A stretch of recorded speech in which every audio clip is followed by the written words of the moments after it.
My name is Dick Tibbits, and I'm the author of the book, Forgive to Live. I want to share with you a study that I did right here at Florida Hospital, in which I worked with patients who had diagnosed stage 1 hypertension, or commonly called high blood pressure. We taught these patients how to forgive as a way of reversing their blood pressure so that they could live a normal life. When we're angry, our body releases into the bloodstream a hormone called cortisol, which increases your heart rate. This in turn increases your blood pressure, which together causes tremendous pressure on the tiny little capillaries, which can tear and scar. To fuel all of this, your body releases fat, which, if not burned, converts into cholesterol. That cholesterol then accumulates into these small crevices, compounding the problem. For now, you're not only at risk for high blood pressure, but if one of these accumulated blocks break off, it can go into the brain and cause a stroke. Yes, chronic anger is dangerous to your health. Hello and welcome. Dr. Sal, Lifestyle Medicine Institute Medical Director and Medical Director for the CHIP, the Complete Health Improvement Program. And the more I learn about this program and the more we have great speakers on, as we will have today, the more I realize the name of the program, the Complete Health Improvement Program, is so apropos. And the Lifestyle Medicine Institute is really the same, because this is all related. And what you'll learn today is how forgiveness relates to health, as Dr. Tibbits just mentioned. But before I bring Dr. Tibbits on, let me just give you some background about Dr. Dick Tibbits. He's actually a native New Yorker, as am I. He graduated with his doctoral degree in psychotherapy from Yale University, and he has a master's degree from Andrews University Theological Seminary. Dick is actually an ordained minister. He's a licensed professional mental health counselor, and he's been a hospital administrator for about 30 years.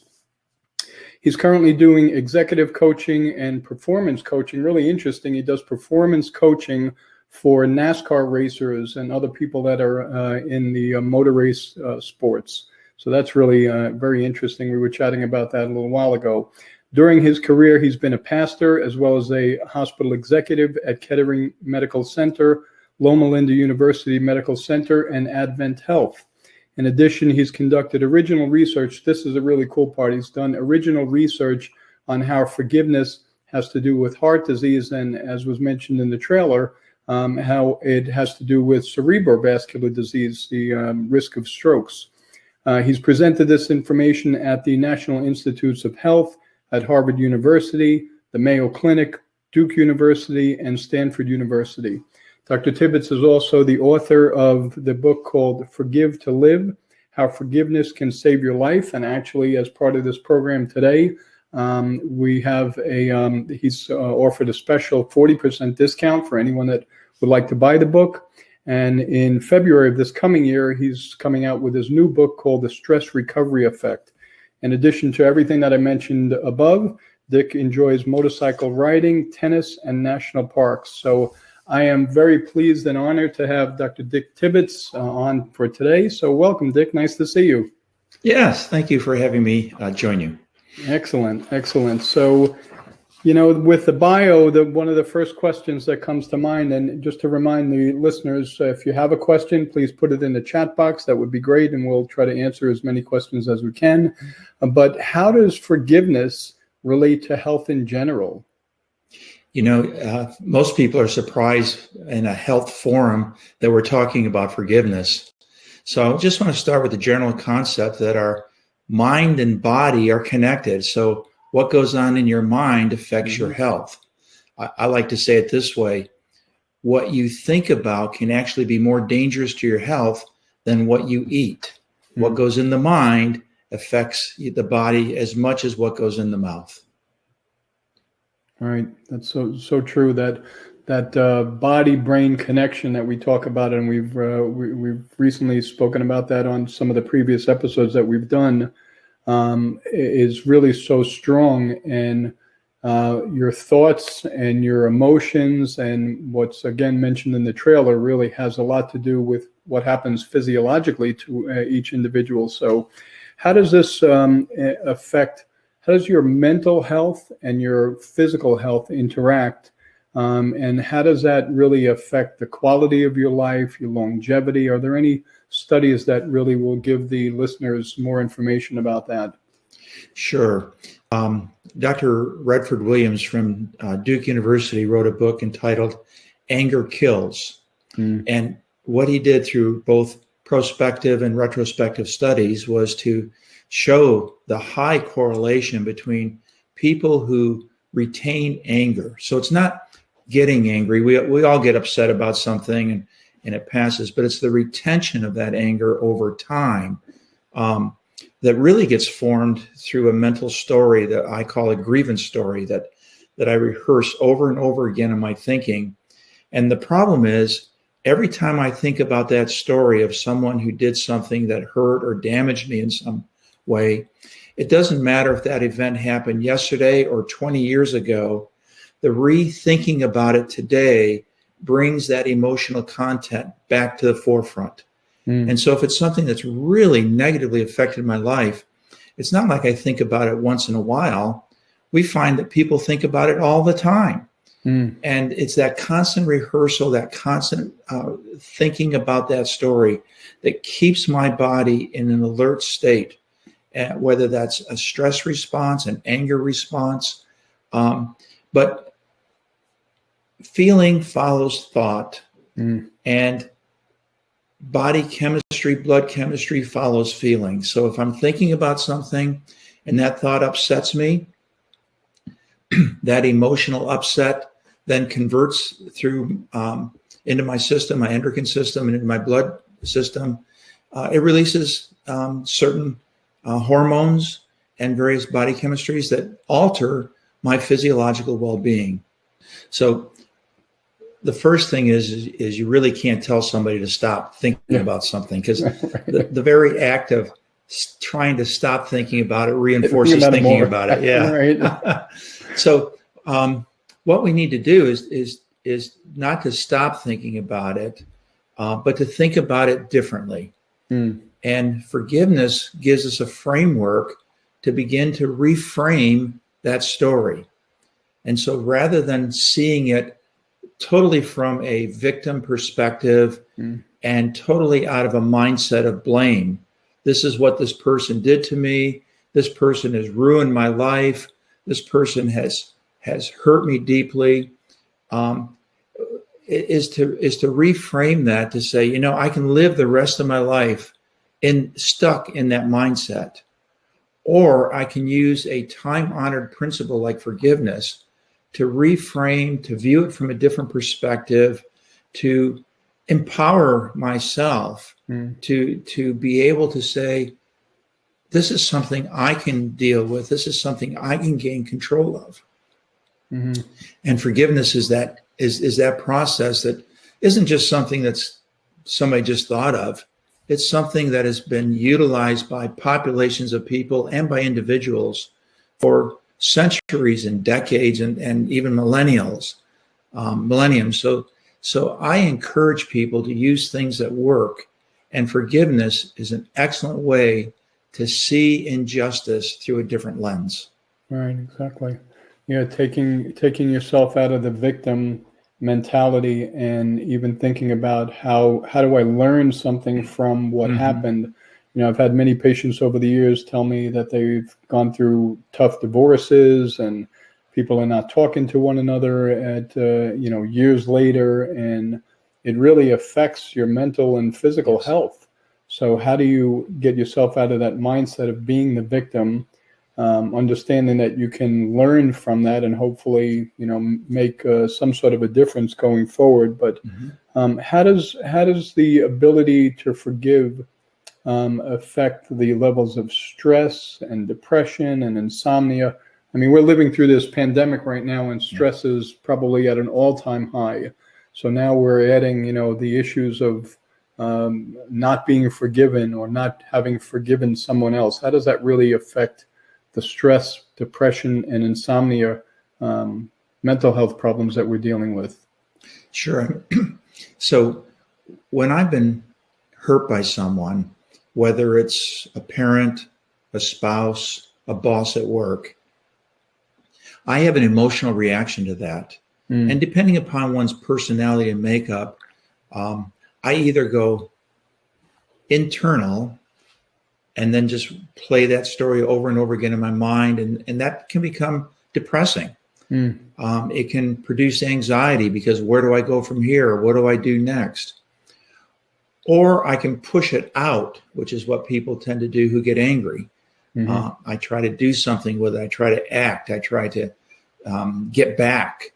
And all of these things are simply expressions of my unmet emotional needs. And so I need to find a way to get out of this cycle. And one of the things that we discovered in this study is that the cycle becomes reinforced through a basic notion of blame. It's someone else's fault for my problems. I have a chapter in my book that's entitled "My Life is Your Fault," and I feel trapped by that. Forgiveness is a way of changing the focus from what the other person did to me to what do I need to do with my life. Right. So I can either say that my life is what it is because of someone else and be stuck in that blame, or I can say, you know what, I didn't ask for what happened. I don't like what happened, but I'm not going to stay there. And forgiveness is that first step of that process of letting go and moving on. That's an important thing to do. And then when I do that, the things that you referenced, insomnia, anxiety, depression, all start to lift, because those are all factors of feeling powerlessness, feeling hopelessness. And so when I don't feel like there's anything I can do about something, then I worry about it. I think about it over and over again. And I find that if I'm overthinking something, I don't sleep well. Right. I'm stressed. I'm worried. And so forgiveness is a way of giving that a place where it can be productive, as opposed to letting it be in a place where it just gets repeated and repeated with no end in sight, no solution. I like what you said there, letting go and moving on. But what if you were the one that did something that hurt another individual and they won't forgive you? How do you deal with that scenario, and how does that affect your health moving forward? So, good question. So I like to tell people that forgiveness's primary benefit is to the one who is doing the forgiving. And so there's two ways that I can forgive. One is I can forgive others who have done something against me. And the other way is I can forgive myself when I have done something towards others.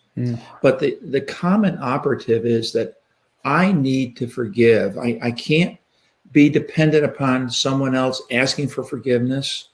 I can't be dependent upon someone offering me forgiveness, because those are passive actions. I'm waiting for someone to do something for me. Forgiveness is an active. I choose to forgive. Right. I don't have to forgive. No one makes me forgive, but I choose to forgive. Why?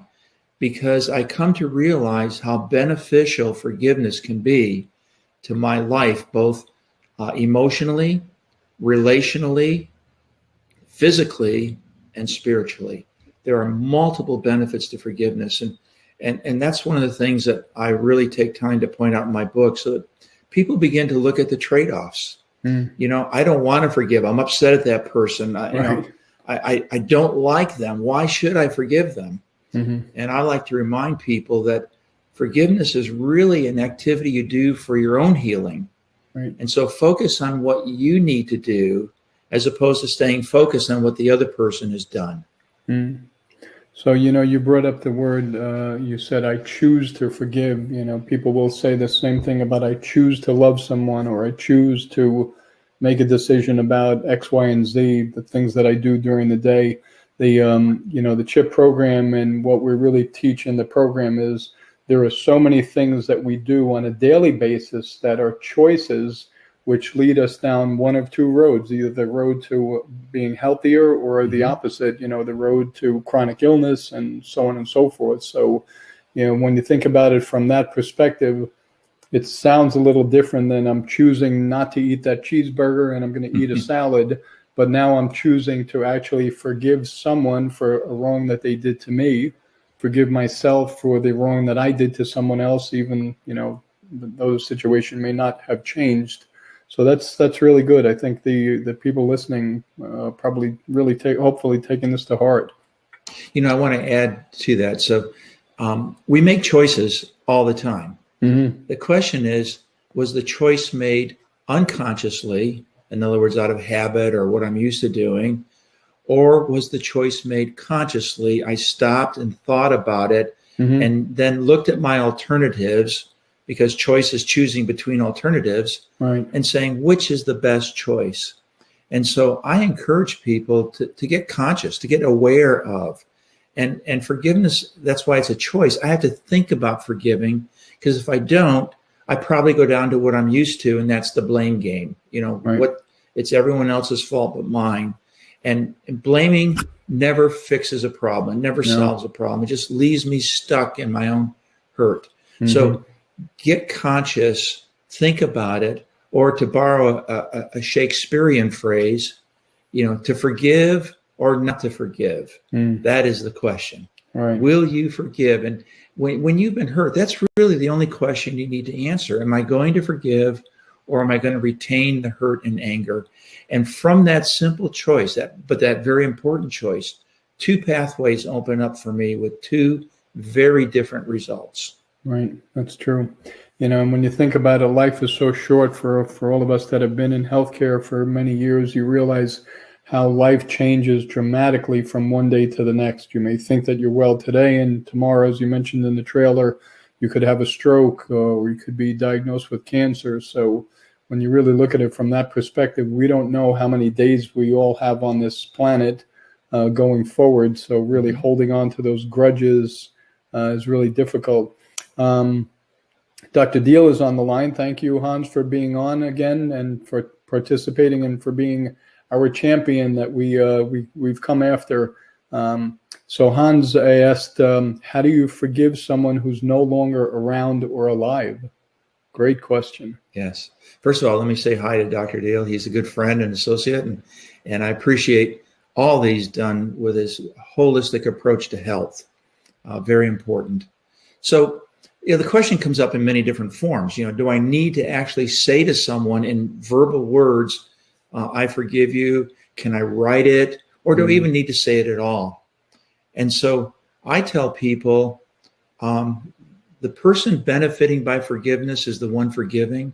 So just saying it to yourself, just in your mind saying, this is what I'm going to do, is where most of the benefit derives. Mm-hmm. In fact, I have no idea if I told someone that I forgave them, whether that would matter to them or not. Mm-hmm. And so I tell people that if you feel there is some benefit to the relationship to have that conversation, then you should probably have that conversation. Right. If you believe there would be no benefit to the relationship, or it's like pounding your head against the wall, it's only going to make things worse, then why would you do it? Mm-hmm. Saying that you forgive, going through the forgiveness process is sufficient enough. It's what you need to do. So whether someone has passed away, whether someone has moved away, or whether someone simply doesn't care whether I exist or not, right, it probably does no good to express to that person.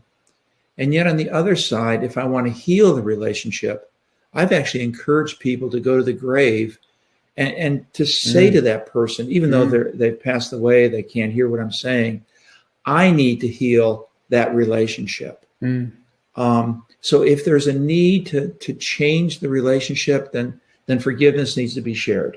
Right. If that need doesn't exist or it's not possible, then simply going through the process yourself is sufficient for your benefit. Right. That's great. Yeah, there's so many situations where the relationship is broken and there's no evidence in sight that it's going to be. healed again. But figuring out how do you go through this process of forgiveness. Dr. Jennifer Lovejoy is also on the line. Jennifer was one of our previous guests on the show. She's asking, is there a particular simple forgiveness practice that you recommend that people can do on a regular basis? Excellent question. So think about where forgiveness begins. I don't forgive somebody that I'm in a good relationship with. I don't forgive somebody that things are going well. Forgiveness becomes necessary when I experience hurt, disappointment, when I feel that when expectations weren't met. So the trigger point for forgiveness is when I'm hurting. And so I tell people, if you feel pain in your life, then that should surface to your awareness that forgiveness is something that needs to occur. So we start with what needs to be healed. Something needs to be healed. That's the trigger. Then the first step is I need to choose to forgive. Once I make that choice, then I need to start a process of what I call reframing. Reframing is simply putting in my picture, my mental picture, new information. So it's a psychology concept, reframing. So let me simplify it. If you were to go into an art store and you see a picture framed, what's the purpose of the frame? Well, the purpose of the frame is to focus your attention on something, to look at what's in that frame. It forms your frame of reference, if you will. So reframing is saying, what is in my picture that I'm thinking about, and also asking myself, what's missing? Right.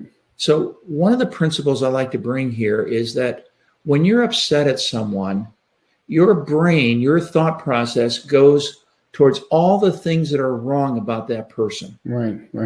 I know when my wife gets upset at me, she can bring out a list of things that when they all get put together, it makes me look like the worst husband in the world. Right. Now, if she doesn't add to that picture things that are working in our relationship, it can distort how she views me. Sure. And that's what the absence of forgiveness does. It begins to distort the picture of that person until we see that person as all bad or all evil. And therein lies the problem. Think about it for a moment. I marry somebody, I'm in love with them, and then all of a sudden they do something, and now I see all the faults of that person, and I focus on their faults, and I multiply those faults, and all of a sudden I hate that person. I don't know what I was thinking when I fell in love with them. And so we have a statement, we have a phrase for this. We use it all the time as parents to our children, as friends to another friend. We have a phrase that says, love is blind. What does that mean? It means it doesn't see a person's fault. It only sees their good attributes. Right. Well, there's a corollary to that that's equally as true. Anger is equally as blind. Because when I get angry at someone, I just see their bad points. Right. And I can get to the point where I demonize someone, and I see them as so bad that they become evil and therefore undeserving of forgiveness. Forgiveness is a process of reframing and bringing back into your picture a more accurate view of reality. There is good and there is bad in everyone. Sure. Reframing is beginning to rebalance that picture, bringing other things into it. So now when I look at that picture, it's not all distorted with everything that's wrong in the world, but it begins to see the good and the bad. And you know something? The more I reframe, the more life becomes clearer, the more it becomes balanced, and the more you can begin to see opportunity. And in fact, I like to say that forgiveness is all about finding your path and getting on it rather than detouring because of what someone else has done in your life. And when you find your path, disruptions are bumps in the road rather than total turnovers of your world. Right. And so people who are forgiving are people who can move on.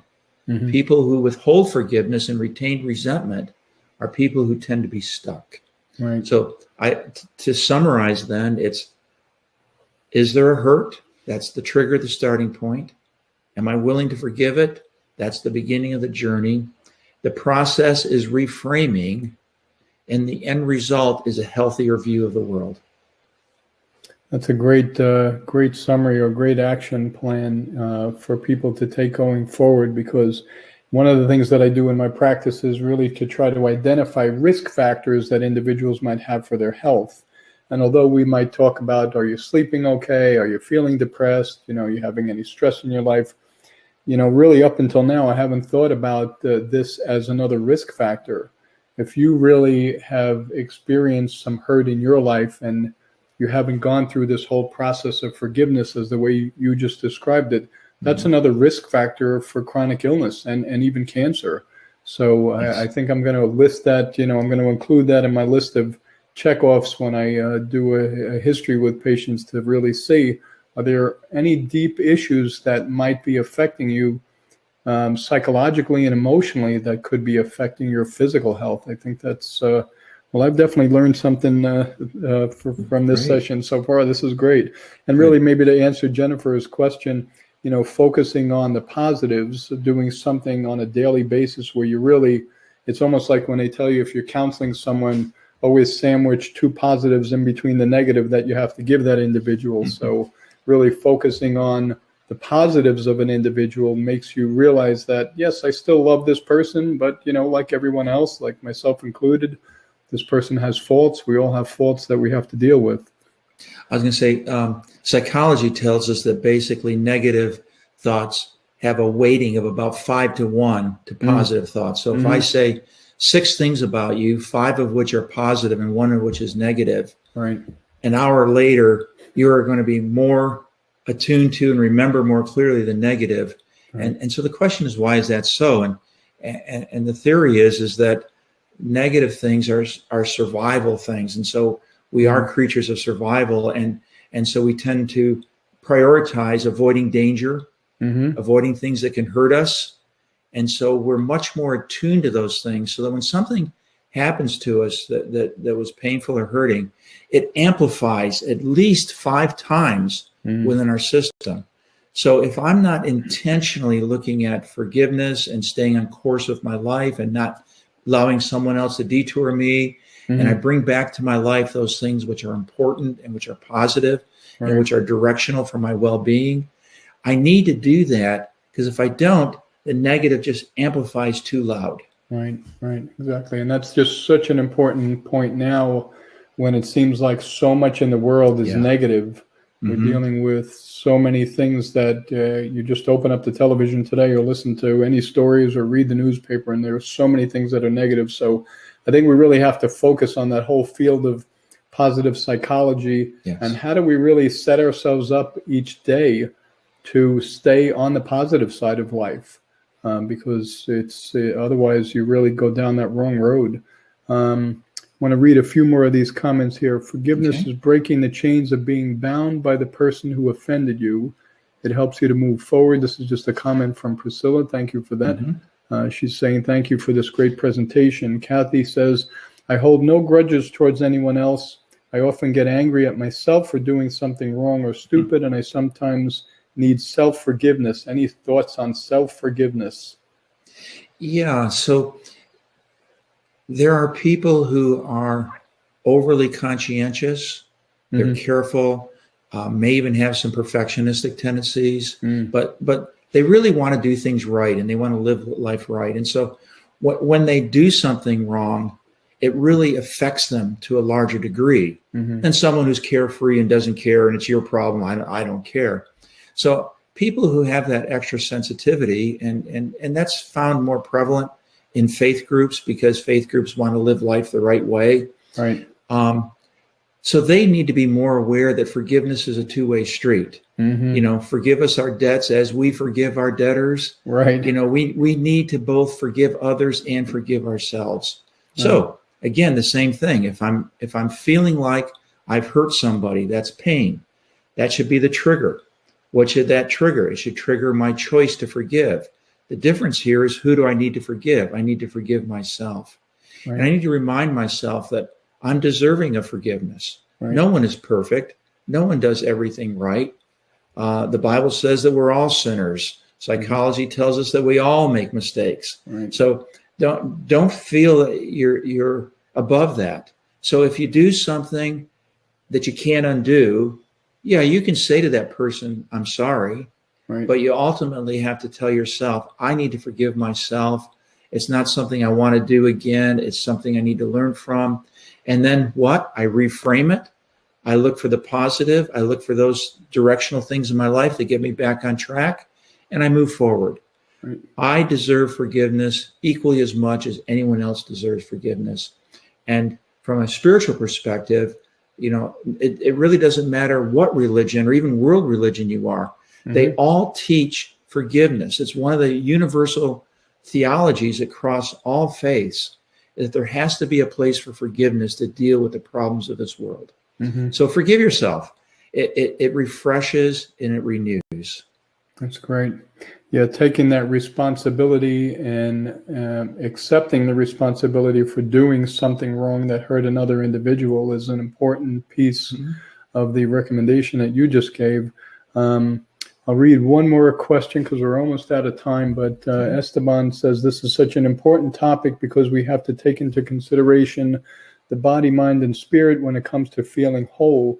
What recommendations would you give to a doctor who wants to integrate the emotional, spiritual component into the care they give to their patients? Great question. Yeah. So in the healthcare system I worked at, one of the questions was, how do we create within the intake process something that helps us identify the spiritual component of the person, body, mind, and spirit? Mm. And so the question we came to ask, which may be apropos to the physician as well, is there anything you use in your life to draw upon that helps you to cope that you consider a spiritual principle? Mm-hmm. So responses can be very varied, from very traditional, I pray when I need help, mm-hmm. to I believe that there is a higher power in control of this world, and that gives me hope. You'll get all kinds of responses, but the general question is there anything that you use in your life to help you to respond to or deal with the difficulties of life that you consider a spiritual principle? And that way you're not isolating those who may or may not have a faith, but you're inviting people to think about, is there something bigger than myself? Is there a principle greater than me that I draw upon to help guide me through the difficult times in life? Maybe if you could just summarize one or two action items that the listeners can take away that they can use now on a daily basis to help improve their own lives and the lives of the people around them. Yeah, so as a final response to that reader and then my summary, forgiveness is not a single act. Rather, forgiveness is a process. Right. And I find myself, the deeper I've been hurt by someone, the more I need to go through that process again and again. So don't be discouraged when you try to forgive and the next day you're still feeling the same feelings. Mm-hmm. It is a process, and it may take multiple times. But what we know, and I've had thousands of people go through my forgiveness program, that if you apply that process over and over again, change happens. Mm-hmm. And it happens on a continuum from here to the journey. So don't give up. Stay with it. It does work. Feel the progress. So 2 points I'd like to make. Number one, you simply cannot swallow a poison pill and hope the other person dies. Right. Don't hold on to your hurt and anger thinking you're punishing the other person. Right. That's foolishness. Mm-hmm. You're only hurting yourself. Right. So stop hurting yourself. Move from blame and shame to forgiveness and hope. Mm-hmm. Secondly, forgiveness is something that you do to help yourself. Mm-hmm. I tell this story as I conclude my seminars of two young men standing by the Vietnam Memorial. Both of them had been POWs during the war. And they had been in prison and physically deformed, emotionally and mentally damaged, because they were in this terrible situation for multiple months with no hope and abused and beat. And so one of the POWs turns to the other right there at the Vietnam Memorial and says, "Have you forgiven your captors yet?" And the other one turns around and looks at me and says, "No, I will never forgive them for what they did to me. I hate them. They've ruined my life." Mm-hmm. And then the other one turns and says to his fellow soldier, he says this, then I guess they still have you captive, don't they? Mm. You see, the key to victory is in your own hands. Right. And the key to unlocking the door of a lifetime of resentment and hurt and pain is in your hands. You have the key, and that key is forgiveness. I want to encourage everyone who's listening to our webinar today to use that key. That key is called forgiveness. Choose to forgive. And if you need some help, there are tools out there. My book is one tool. You can go online to forgivetolive.net and you can read stories of other people's journey through forgiveness. You can get ideas and hope. My bottom line message is don't give up. Don't go back to that life of pain and blame. Forgiveness will set you free. It works. It's worked for thousands of people. It will work for you. Dr. Tibbits, this was fabulous. I'm sure that most of the people on the line would like to continue for a few more hours to hear more, but our time is up. Yeah. And we have the names of the books. We'd love to invite you back when you finish your next book in the spring of next year, I guess you said. Yes. Sometime. Yeah, February. Which would be 20. great. Dealing with the stress recovery effect. So that would be great if you'd grace us again when your book is available, and we can talk more. I want to thank you. This has been a fabulous show. Thank the audience for everything that they do. So many of the people that are on the line are CHIP facilitators or CHIP participants and graduates. And again, the Complete Health Improvement Program, as you know, because you're one of the speakers for, I think, session 14 of the program, is all about complete health. It's about mental health. It's about physical health, spiritual, emotional. And as you mentioned, this really is a journey. Mental health and forgiveness and health in general really is a journey that we're all on. It's not a destination. So I'll do the same. I'll encourage everyone, keep the faith, keep the hope, keep spreading the word that this really is a lifestyle medicine program that really works. Thank you, Dr. Tibbits. Thank you, Daryl Ludington, for putting on this show for us today. And God bless everyone. We will see you the same time next week. Thank you all.